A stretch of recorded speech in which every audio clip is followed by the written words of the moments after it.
ஜெகத்குருவே சரணம். அனைவருக்கும் அன்பு வணக்கங்கள். மீண்டும் உங்களுக்கு நன்றியை நான் தெரிவித்துக் கொள்கிறேன். ஏன்னா நம்முடைய ஸ்ரீ ராகவேந்திர விஜயம் சேனல் 50,000 சப்ஸ்கிரைபர்களை கடந்து சென்று கொண்டிருக்கிறது. அந்த 50,000 சப்ஸ்கிரைபர்ஸ் அப்படின்னு சொல்றது நிச்சயம் அது உங்களால் தான் சாத்தியமாயிற்று. குருராஜருடைய பேரருளும் அவருடைய ஆசிகளும் தொடர்ந்து நம்முடைய சேனலை வழிநடத்தி கொண்டிருக்கிறது அப்படின்னு சொன்னால் மிகையாகாது. சரி, இந்த ராகவேந்திர விஜயம் சேனலில் நம்ம எப்படி நம்முடைய பதிவுகளை எல்லாம் கொடுத்துட்ருக்கோம் அப்படின்னு சொல்லிட்டு ஒரு ரீகேப் சொல்கிறது ஒரு ஓவர்வியூவாக பார்க்கலாம். இதில் என்னென்னா, ஃபஸ்ட்டு வாழ்வே தவம் அப்படின்னு ஒன்று இருக்குங்க. அந்த வாழ்வே தவமில் பார்த்தீங்கன்னா என்னுடைய ஸ்பீச்சஸ் நீங்கள் கேட்டுட்டு இருக்கீங்க. என்னுடைய ஸ்பீச்சஸ்னால் என்னுடைய கருத்துக்கள், நான் கற்றவை பெற்றவை, அதுக்கப்புறமா நான் சந்தித்தவை சிந்தித்தவை, இந்த மாதிரி சொல்லிகிட்டே போகலாம். குருராஜருடைய பெருமைகள், இன்னொருத்தர் சொன்னது, வாழ்வியல் தத்துவங்கள் அப்படிங்கிறதெல்லாம் குருராஜருடைய பக்தியுடன் குரு பக்தியுடன் இணைத்து வாழ்வே தவம் என்கின்ற பெயரில் முழுதுமாக நாம் கொடுத்துட்ருக்கோம். அடுத்தபடியாக டிவைன் டாக்ஸ்னு ஒன்று இருக்குது. டிவைன் டாக்ஸில் தான் பக்தர்கள் பலதரப்பட்ட பக்தர்கள் அவங்களுடைய எக்ஸ்பீரியன்ஸ் அந்த இடத்துல ஷேர் பண்ணிட்டு இருக்காங்க. மூன்றாவதாக டிவைன் கைடு அப்படின்னு நம்ம ஒன்று வச்சுருக்கோம். அந்த டிவைன் கைடில் தான் ஒரு சில மடங்கள் இருக்குன்னா அந்த மடங்களுக்கு எப்படி போகிறது, சில ஆலயங்களுக்கு எப்படி போகிறது, அதுக்கு உண்டான வழிமுறைகள் என்ன, அங்கே போயிட்டு எப்படி நம்ம பிரார்த்தனை செய்கிறது, அதெல்லாம் அந்த டிவைன் கைடு அப்படிங்கிற கேட்டகரியில் வரும். ஸோ 3 தான் ராகவேந்திர விஜயம் பொறுத்த வரைக்கும். ஒன்று வாழ்வே தவம், இன்னொன்று டிவைன் டாக்ஸ், இன்னொன்று டிவைன் கைடு. இந்த ஆலய தரிசனங்கள் இதெல்லாம் டிவைன் கைடில் தான் வரும். இந்த மாதிரி 3 பிரிச்சிருக்கோம், நம்ம கொடுத்துட்ருக்கோம். தொடர்ந்து குருராஜருடைய புகழ் மகிமை மகத்துவங்களை இந்த உலகம் முழுக்க உறக்க சொல்லி இந்த உலகத்தின் கடைகோடி பக்தனுக்கும் கொண்டு சென்று சேர்க்கக்கூடிய பணியைத்தான் நம்முடைய ஸ்ரீ ராகவேந்திர விஜயம் இந்த சேனல், யூடியூப் சேனல் செய்து கொண்டிருக்கிறது. உங்களுடைய ஆதரவோடு, குருராஜரின் பேரருளோடு. இந்த உலகத்தில் மற்றவர்களால் நாம் மதிக்கப்பட வேண்டும், கவனிக்கப்பட வேண்டும் அப்படின்னா நிச்சயமாக ஏதோ ஒரு வேல்யூ ஒவ்வொரு தனி மனிதனுக்கும் இருந்தால்தான் மற்றவர்களால் அவன் மதிக்கப்படுகிறான். அது ஆணாக இருந்தாலும் சரி, பெண்ணாக இருந்தாலும் சரி. அந்த தனித்துவம், அந்த தனி வேல்யூ ஒருத்தருக்கு இருக்கணும். கண்டிப்பாக இருந்தால் தான் நீங்கள் போகிற இடத்துல, சார் வாங்க சார், வாங்க sir, sir please welcome sir, உட்காருங்க, அம்மாவுக்கு சேர் போடுங்க, ஏன்னா சாப்பிட்றீங்களா சார், நிற்காதீங்க உட்காருங்க சார் ரொம்ப நேரம். இந்த மாதிரி மரியாதைகள், இந்த மாதிரி உபசரிப்புகள்லாம் தொடர்ந்து நமக்கு கிடைக்கணும் அப்படின்னா நீங்கள் ஒரு வேல்யூபிள் பர்சனாக இருந்தால் மட்டுமே இது கிடைக்கும். ஏங்க அதெல்லாம் யாருக்குங்க வேணாம்? மற்றவர்கள் மதிக்கணும்னு நான் வாழ்ந்துட்டு இருக்கேன், யார் மதித்தாலும் மதிக்கலனாலும் நான் யாருன்னு எனக்கு தெரியும், எனக்கு அதெல்லாம் அவசியமே இல்லை அப்படின்னு கூட சொல்லலாம். தவறு கிடையாது. அது ஒரு மாங்க் மூடு அப்படின்னு சொல்லலாம். மாங்க் ஸ்டைல், ஒரு சந்நியாசத்துவமான சிந்தனை. சிலர்லாம் இருப்பாங்க, ஒரு கெத்தாக இருப்பாங்க பயங்கரமாக. நாங்கள் அதெல்லாம் கவலைப்பட மாட்டோம். நீ யார்ப்பா, நீ யாராக இருந்தால் எனக்கு என்ன, நீ உன் வேலையை பார்க்குற, நான் என் வேலையை பார்க்குறேன் அப்படியும் இருந்து கொண்டிருக்கிறார்கள். நாம் 2 பக்கமும் பார்த்துட்டு இருக்கோம். இந்த சமூகத்தில் எப்படி நடந்துட்டு இருக்கு, எப்படி இருக்கிறாங்க அப்படின்ட்டு. ஸோ அந்த வேல்யூ இருந்தால் மட்டுமே மதிக்கப்படுகிறார்கள் அப்படின்னு நம்ம சொல்கிறோம். சரி, ஓகே. அந்த வேல்யூ என்னென்னா, பல செலிபிரிட்டி, சில பெரிய மனிதர்கள் அவங்ககிட்டலாம் நீங்கள் போய் பேசுனீங்கன்னு வச்சுக்கோங்க. நான் எல்லாருமே 100க்கு 100 சொல்லலை, ஒரு ரேஷியோ தான் அது. அவங்ககிட்டலாம் பெரும்பாலும் போய் பேசுனீங்கன்னா அவங்க நம்மக்கிட்ட பேசுகிற மாதிரி தாங்க இருக்கும். ஆனால் அவங்க நம்மக்கிட்ட ஆக்சுவலாக பேச மாட்டாங்க. அவங்க வேறு ஏதோ திங்க் பண்ணிகிட்டு இருப்பாங்க. நீங்கள் போயிட்டு இங்கேருந்து ரொம்ப மூச்சிறக்க ஓடி போயிட்டு ஒரு வண்டியிலையோ கார்லேயோ வேகமாக போயிட்டு அவர் போய் நின்று பார்த்துருப்பீங்க. வந்தோன்னே சார் வணக்கம் சார் அப்படின்னு சொல்லியிருப்பீங்க. ஆனால் அவருடைய பேச்சுக்கெல்லாம் பார்த்தீங்கன்னா சிந்தனை வேறு இடத்தில் இருக்கும். உங்களிடத்தில் அவருடைய கான்வர்சேஷன் அப்படிங்கிறத ஒரு ட்ரமாட்டிக், சும்மா ஜஸ்ட் ஒரு பிளான் பண்ண மாதிரி தலையசைத்தல், ஒரு ரெடிமேட் சிரிப்பு, இதுதான் நம்ம பார்க்க முடியும். நாம் அவர்களை தப்பு சொல்லவில்லை. நீங்களும் அந்த இடத்தில் தான் இருக்கிறீர்கள், நானும் அந்த இடத்தில் தான் இருக்கிறேன். நாம் அனைவரும் அந்த தளத்தில் தான் இருக்கிறோம். அந்த தளமானது மாற்றப்பட வேண்டும். ஸோ இப்போ நம்ம என்ன சொல்ல வரோன்னா, அப்போ நம்ம என்ன பண்ணணும்னா ஒரு வேல்யூபிள் பர்சனாக மாறணும். ஸோ இவங்க இருக்கணுங்க, இவர் வரணுங்க, இந்த அம்மா இருந்தால் தாங்க முடியும், இந்த ஐயா இருந்தால் தாங்க முடியும், அந்த பெரியவர் வந்தால் தாங்க இங்கே பண்ண முடியும் அப்படின்ட்டு உங்களுக்கு உண்டான தனித்துவமான ஒரு மதிப்புகளை நீங்கள் தேர்வு செய்து தேர்ந்தெடுத்து கொள்ளுங்கள். வாழ்க்கை அப்படிங்கிறது அப்போ தான் ரொம்ப இன்பமாக இருக்கும். ஒரு மதிக்கப்படுகிறோம், நாம் ஒரு இம்பார்ட்டன்ட் பர்சன், நம்மளை கவனிக்கிறாங்க எல்லாரும் அப்படின்னும் போது உங்களுக்கு உங்கள் மேல் இன்னும் மரியாதைகள் கூடுதலாக சேர்ந்து கொண்டிருக்கும். அதெல்லாம் தேவையில்லை. நான் சொன்ன பாருங்க, நான் நம்முடைய வேர்டில் சொன்ன பாருங்க, மாங்க் மூட், ஒரு சன்னியாசத்துவமான சிந்தனை. யாராக இருந்தாலும் டயோஜின்ஸ் அப்படின்னு ஒரு சன்னியாசியுடைய கதையை கூட சொல்லுவோம். ஒரு அரசர் வந்து போர்லாம் முடிச்சுட்டு வண்டியில் போயிட்டு இருக்காராம், குதிரையில் போயிட்டு இருக்கும்போது அப்போ மந்திரி சொல்கிறாராம் அந்த ராஜா கிட்ட, ராஜா இங்கே வந்து ஒரு சன்னியாசி வந்து அந்த கடற்கரையில் படுத்துட்டு இருக்காரு, அவர் மிகப்பெரிய சன்னியாசி, அவர்கிட்ட நம்ம போயிட்டு ஆசீர்வாதம் வாங்கிட்டு வரலாம் வாங்க அப்படின்றான். அரசனுக்கும் ஒரு பெரிய இது, யார் இப்போ அவ்வளோ பெரிய சன்னியாசின்னு கேட்டோன்னா, அவர் யாருக்குமே வந்து எதை பற்றியும் கவலைப்படாமல் இந்த உலகத்தில் ஒரு மிகப்பெரிய உச்சபட்ச சிந்தனையில் அவர் வாழ்ந்து கொண்டு இருக்கிறார் அரசி, வாங்க அரசி நம்ம போய் பார்த்துட்டு வரலாம், ஆசீர்வாதம் வாங்கி கொள்ளலாம் அப்படின்னு. ராஜாவுக்கு கொஞ்சம் இருமாப்பு கொஞ்சம் இருந்தது, யாரா பார்த்துடுறேன் நான் சொல்லிட்டு நேராக போகிறாங்க. அந்த கடற்கரையில் போனோடனே நம்முடைய டயோஜீன்ஸ் அப்படின்ற அந்த சன்னியாசி வந்து கால் மேல் கால் போட்டு கொண்டு படுத்து கொண்டு கடற்கரையில் சூரிய குளியல் எடுத்து கொண்டிருக்கிறார், சன்பாத் பண்ணிட்டு இருக்கார் படுத்துட்டு. அப்போ இந்த ராஜா அங்கே போகிறார், போயிட்டு அவர் முன்னால் நின்று, நான் இந்த நாட்டை வென்று விட்டேன், இந்த நாட்டுடைய பேரரசன் நான், உங்களுக்கு என்ன வேணும் சொல்லுங்கள், நான் செய்கிறேன், நான் தரேன் அப்படிங்கிறாரு. சன்னியாசி அவரை சாதாரணமாக அப்படி பார்க்குறாரு, பார்த்துட்டு, இப்போ உன்னால் எனக்கு செய்ய முடிந்தது ஒன்றே ஒன்று தான்ன்றார், சொல்லுங்கள் அப்படின்றார். கொஞ்சம் தள்ளி நில்லு, மேலே இருந்து வரக்கூடிய சூரியனுடைய கதிர்கள் என் உடலில் படவில்லை, நான் வந்து சன்பாத் எடுத்துகிட்டு இருக்கேன், சூரிய குழியில் இருக்கிறேன், இது மட்டும்தான் இப்போது உன்னால் செய்ய முடியும், சென்று வா அப்படின்னு சொல்லிட்டு அனுப்பிவிட்டாராம். இதுதான் வந்து ஒரு மாங்க் மூடு அப்படின்றது. ஒரு அரசன் இதே சாதாரண மனிதராக இருந்திருந்தால் அந்த அரசன் அந்த இடத்துக்கு வந்திருந்தால் அவருடைய உபசரிப்புகள், அவருடைய பேச்சு இதெல்லாம் எப்படி இருந்திருக்கும். ஸோ இவ்வளோதாங்க.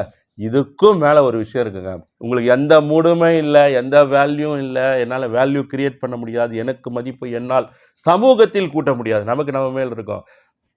எனக்கு நான் வந்து மற்றவர்களால் அங்கீகரிக்கப்பட வேண்டும், மற்றவர்களால் வந்து வணக்கம் சொல்கிறது கூட இருக்குங்க. இதை நம்ம சும்மா மேலோட்டமாலாம் பார்க்கக்கூடாது, நம்ம ப்ராக்டிக்கலாக பேசிகிட்டு இருக்கோம் இங்கே. அப்படிலாம் கிடையாது, இந்த மாதிரிலாம் கிடையாதுன்னு சொல்ல முடியாது. ஒவ்வொருத்தருக்கும் உள்ளுக்குள் அது இருந்து கொண்டு தான் இருக்கும். நாம் அங்கீகரிக்கப்படணும், நம்ம பேசப்படணும், மற்றவர்களால் நாம் கவனிக்கப்பட வேண்டும் அப்படின்ட்டு இருக்கும். அது ஒரு சர்டன் டைப் ஆஃப் பீப்புள் கிட்ட.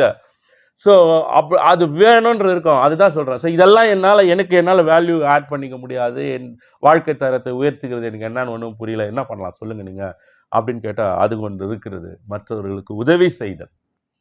மற்றவங்களுக்கு நீங்கள் ஹெல்ப் பண்ணீங்கன்னு வச்சுக்கோங்க, நீங்கள் மற்றவர்களால் வணங்கப்படுவீர்கள், வணக்கத்திற்குரியவர் ஆவீர்கள்.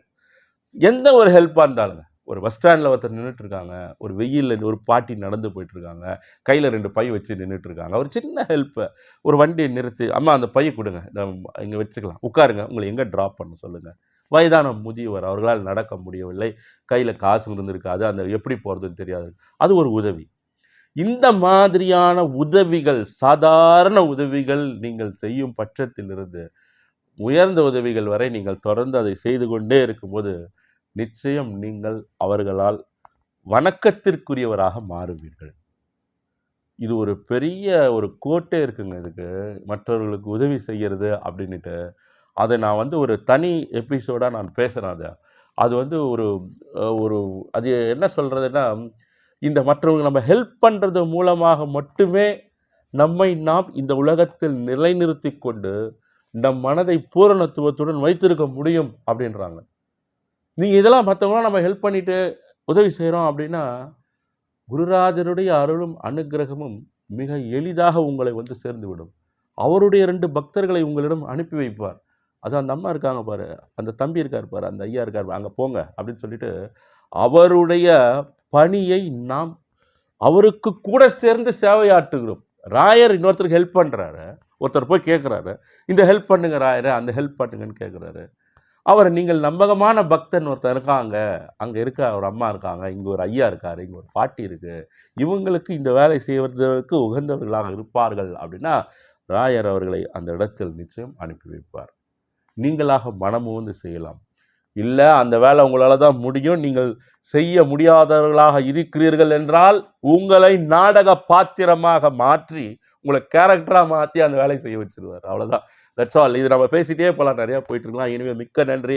இப்போ என்னென்னா, இப்போ அடுத்த எபிசோடில் நம்ம வந்து திரு பால்ராஜ் சார் அவர்கள், ஜோலார்பேட்டைன்னு ஒரு ஊர் இருக்குது, உங்களுக்கு தெரிஞ்சிருக்கும் கண்டிப்பாக, ஒரு பெரிய ஜங்ஷன் இருக்குது அந்த இடத்துல, ரயில்வே ஜங்ஷன். அங்கே வந்து திரு பால்ராஜ் அவர்கள் அப்படின்றவர் வந்து குருராஜருடைய ஒரு அத்தியந்த ஆத்ம பக்தராக இருந்தார். ராயருடைய புகழ் நிறைய ஊர்களில் போயிட்டு சொற்பொழிவாற்றிருக்கிறார். பல வெளிநாடுகளுக்கு திரு அமன் சத்யநாதன் சார் அவர்களுடன் இணைந்து இவங்கெல்லாம் வெளியில் போயிட்டு அந்த காலத்திலே குருராஜருடைய புகழ், மகிமை, மகத்துவங்களை நிறையா சொல்லியிருக்காங்க. திரு பால்ராஜ் சார் அவர்கள் ஒரு அத்தியந்த பக்தராக இருந்து ஒரு ரயில்வே இலாக்காவில் அவர் பணிபுரிந்திருக்கிறார். ஸ்டேஷன் மாஸ்டராக இருந்து தான் அவர் ரிட்டையர்ட் ஆனார். பட் அன்ஃபார்ச்சுனேட்லி அவர் இப்போ இல்லை. அந்த கொரோனா காலகட்டத்திலே அவர் குருராஜரின் திருவடிகளை சேர்ந்து விட்டார். அந்த காலகட்டத்தில் அவர் வந்து ஒரு கோயில் கட்டியிருக்கார். அந்த கோயில் கட்டுறாரு, கோயில் நடந்து கொண்டிருந்தது. அவருடன் பல அன்பு நெஞ்சங்கள் இணைந்திருந்தாங்க, ஒரு குழுவாக இணைந்திருந்தாங்க, நடந்திருந்தாங்க.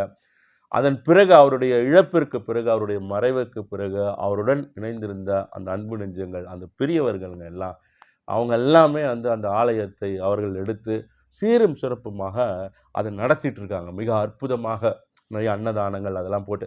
ஸோ அந்த இடத்துக்கு போகக்கூடிய சந்தர்ப்பம் நேற்று வந்து நமக்கு கிடைச்சிது. அந்த இடத்துக்கு போயிருந்தோம். போயிட்டு அந்த இடத்துல நம்ம ராகவேந்திர விஜயம் யூடியூப் சேனலுக்காக சில படப்பிடிப்புகள் நடத்தி வந்தோம். அது நாளை எபிசோடில் வந்து திரு பால்ராஜ் சார் அவர் என்னெல்லாம் பண்ணார், எப்படிலாம் இருந்தார்னு சொல்லிட்டு அவருடைய டீட்டெயில்ஸ், அந்த மடத்தின் பற்றிய தகவல்கள்லாம் நம்ம வந்து இதில் ஷேர் பண்ண போகிறோம். நீங்கள் கண்டிப்பாக பார்க்கலாம். அங்கே இருக்கக்கூடிய அன்பு நெஞ்சங்கள் நிறைய பேர் பேசியிருக்காங்க. அதனுடைய முன்னோட்டமாக முதல்ல வந்து ஒரு சிறு பகுதியாக அந்த இடத்துல வந்த ஒரு அன்பு நெஞ்சம் ஒருத்தர் வந்து குருராஜர்கிட்ட நடந்த ஒரு மகிமையை ஷேர் பண்ணார். அந்த நிகழ்வோட இந்த நிகழ்ச்சியில் வந்து அதை நம்ம ஸ்டார்ட் அப் பண்ணி வைக்கிறோம். நாளை அடுத்த எபிசோடில் வரும்போது அதனுடைய அடுத்த கட்டமான அந்த ஜோலார்பேட்டை பிருந்தாவனம், ஸ்ரீ ராகவேந்திர சுவாமிகள் பிருந்தாவனம் மற்றும் திரு பால்ராஜ் சார் அவர்களுடைய பங்களிப்பு என்னவா இருந்தது அப்படின்னு நம்ம பார்க்கலாம். அங்கே இருக்கக்கூடிய பெரியவர்களுக்கு, அந்த அன்பு நெஞ்சங்களுக்கு, அந்த ஜோலார்பேட்டையில் இருக்கக்கூடியவர்களுக்கு நம்முடைய விஜயம் சேனல் சார்பாக வந்து ஆத்ம நன்றிகளை நம்ம வந்து தெரிவித்துக் கொள்கிறோம். இப்போ பாருங்கள், அந்த அவர் என்ன மாதிரி மிராக்கிள் அங்கே இருக்கக்கூடிய ஒரு அன்பு நெஞ்சம் சொல்லியிருக்காருன்றத பாருங்கள். சொன்னவை எல்லாம் சிந்தித்து பாருங்கள். நிச்சயமாக கமெண்ட் பண்ணுங்கள். இதில் கமெண்ட் கொடுத்துட்டு இருக்கக்கூடிய உங்கள் எல்லாருக்கும் என்னுடைய நன்றிகளை நான் தெரிவித்துக் கொள்கிறேன். நிறைய கமெண்ட் கொடுத்துட்ருக்கீங்க, ரொம்ப நன்றி, ஆத்ம நன்றிகள் நிறைய எல்லாமே படிச்சுட்டு இருக்கோம். நீங்கள் கொடுக்கக்கூடிய கமெண்ட்ஸ் அது எல்லாமே வந்து இந்த சேனலுக்கு உத்வேகமாக இருக்கிறது. இது மேலும் மேலும் அடுத்தடுத்த கட்டங்கள் எடுத்து செல்வதற்கு. பாருங்க, அந்த நிகழ்ச்சியை பாருங்க, அந்த அவர் சொன்ன மிராக்கள் பாருங்க. நன்றி, வணக்கம். ஜெகத்குருவே சரணம். ராகவேந்திர சாமியுடைய மகிமையை சொல்லணுன்னா, கொஞ்சம் என்னுடைய வாழ்க்கையில் சின்ன ஒரு நடந்த ஒரு விஷயத்த சொல்கிறேன். நான் 17 வயசுலேருந்து ராகவேந்திர சாமியை கும்பிடுறேன். அந்த கும்பிடுறதுக்கான ஒரு நண்பர் தான் என்னை அழைச்சிட்டு போனார். நானாக போல. எல்லாம் அந்த சின்ன வயசில் பார்த்தான்னா அந்த ஆர்வ கோளாறில் எல்லாம் போவோம். ஒரு 20 பேர் 30 பேர் போவோம். திருவல்லிக்கேணியில் இருக்காது அந்த ராகவேந்திர சாமி மடம். எல்லாம் சைக்கிளில் தான் போவோம்.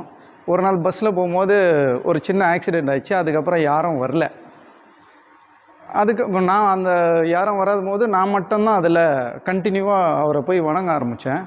திடீர்னு ஒரு நாள் எனக்கு வடபழனி விஜய் ஹாஸ்பிட்டலில் வேலை கிடச்சிது. வேலை கிடச்சதுமே இவரை போய் பார்க்கணுன்னு சொல்லிவிட்டு லீவ் சொல்லிவிட்டு நான் மந்திராலயம் கிளம்பி போயிட்டேன்.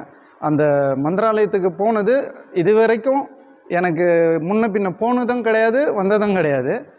அங்கே இருக்கவங்கள கேட்டு நான் பாட்டுக்கு மந்திராலயத்தில் போய் இறங்கி மொட்டை அடிச்சுட்டு துங்கபத்ரா நதியில் எப்போவுமே எல்லா நதியும் சமமாக இருக்கும் அப்படின்ற மாதிரி நினச்சி நான் இங்கேருந்து ஸ்விம்மிங் பண்ணுற மாதிரி எகிரி ஜம்ப் பண்ணி போயிட்டேன். கொஞ்ச நாள் கழித்து கோவில் போயிட்டு கொஞ்ச நாள் கழித்து ரிட்டர்ன் வந்துட்டு அடுத்த தடவை மந்திராலயம் போகும்போது அந்த நதிக்கிட்ட போய் நான் எங்கேருந்து குதிச்சேனோ அந்த இடத்துல போய் நிற்கிறேன். நின்று பார்க்குறேன். அப்போ தான் நான் அதை புரிஞ்சிக்கிட்டேன். சாமி வந்து எப்போவுமே என் கூட தான் இருந்துட்டு இருந்தார் அப்படின்றத நான் அப்போ தான் புரிஞ்சுக்கிட்டேன். என்னன்னா, நான் வந்து அந்த பாறையில் திரும்ப போய் அந்த நதிக்கரை ஓரத்தில் நிற்கும் போது சாமி கொடுத்த இன்னொரு உயிர் இது அப்படின்னு. ஏன்னா அந்த நதி ஃபுல்லாகவே பாறை தான், ஒரு இடமும் கேப் இல்லை. இப்போ ஜம்ப் பண்ணி குதிச்சதுமே மண்டை 2ஆக பொழந்து தான் அங்கேயே போயிருக்கோம். நான் அதையே தான் இறந்து போயிருப்பேன். யாருக்கும் தெரிஞ்சிருக்காது நான் போயிருந்தா கூட. நான் போன டைம்லாம் இந்த மொபைல்லாம் கிடையாது. ஸோ அப்போ தான் எனக்கு தெரிஞ்சிச்சு சாமி கொடுத்த மறு உயிர் இது அப்படின்னு. இப்போ சொன்னால் கூட அதை நினச்சா இப்போ கூட எனக்கு ஒரு பயம் வரும். இந்த மாதிரி என்னுடைய வாழ்க்கையில் வந்து அவர் பெரிய விஷயத்த செஞ்சு இன்றைக்கி நான் உயிரோடு இருக்கேன்னா அதுக்கு அவர் தான் காரணம். அவரை நம்பி போனவங்களுக்கு வாழ்க்கையில் என்றைக்குமே அவர் துணை இருப்பார்ன்றது இது வந்து ஒரு பெரிய எடுத்துக்காட்டு. நான் வந்து எனக்கு தெரிஞ்ச என்னுடைய வாழ்க்கையில் நடந்த ஒரு உண்மை சம்பவம். இதை நான் வந்து சாமி முன்னாடி நின்று இதை நான் உங்களுக்கு சொல்கிறேன். அதுக்கப்புறம் கொஞ்ச காலம் கழித்து ஜோலார்பேட்டை இந்த சாமி மடம் இந்த மாதிரி உருவாக்குறாங்க அப்படின்னு சொல்லும்போது இது சாதாரணமாக ஒரு இடமா தான் இருந்தது. நாங்கள் 25 வருஷமாக வந்து வரணும்னு வராதே இருந்து சாமிக்கு போன வருஷம்தான் நான் வந்து முதல் தடவை வந்து இந்த இடத்துல காலை வச்சேன். ஸோ இது அதுக்கப்புறம் 2-3 தடவை கண்டினியூஸாக வந்து போயிட்டுருக்கேன். நான் ஒரு தடவை தூங்குறப்பெல்லாம் சாமி ஞாபகம் வந்துகிட்டே இருப்பார். இது மக்களுக்காக சொல்லணுன்றது இல்லை, இது சாமியுடைய முன்னாடி நின்று சொல்கிறேன். இதுக்கு பொய் சொல்ல வேண்டியதோ ஏதோ கிடையாது. கடவுளுடைய அருளால் இன்றைக்கி நான் ஆரோக்கியமாக நல்லா இருக்கேன். ஒரு யோகா கலை மாஸ்டராகவும் இருக்கேன், தற்காப்பு கலை நிபுணராகவும் இருக்கேன். இது கடவுளுடைய ஆசீர்வாதம் தான். எல்லாம் ராகவேந்திர சாமியுடைய மகிமை. பூஜ்யாய ராகவேந்திராய சத்ய தர்ம ரதாய ச பஜதாம் கற்பௌருஷாய நமதாம் காமதேனுவே.